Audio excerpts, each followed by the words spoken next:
ចាំថ្ងៃនឹងប្រឡាំងបានហើយពីស្រីតែសន្តើដល់លោកប្រោចឹងខ្ញុំសូមទៅផ្ទះមុនហើយ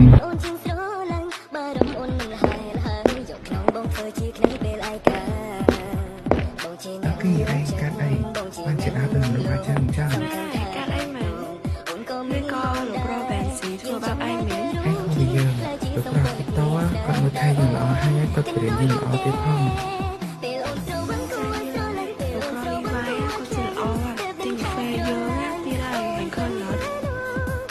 គេបានសុបាយសុទ្ធតែល្អក៏ពីបែបហ្នឹងណាតោះបានហើយពួកយើងទៅផ្ទះទៅកុំនឹងនិយាយច្រើនពេក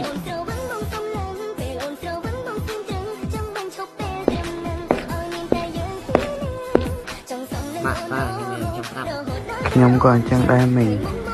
គឺថាពួកខ្ញុំចង់ឲ្យលោកពូអ្នកមីងបើកដំណើរកំសាន្តមួយហ្នឹងណាហើយតាមម៉ាក់គាត់ឃើញបុគ្គលិកខិតខំធ្វើការទៅកូនចង់លើកទឹកចិត្តពួកគេតើបងគិតមិនដែរបងតាមតើអូនទេបងម៉ាក់គិតថាមិនបានទេប៉ាម៉ាក់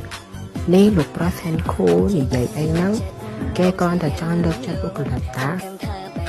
នេះបងឯងចង់មិនមួយពួកខ្ញុំហ្នឹង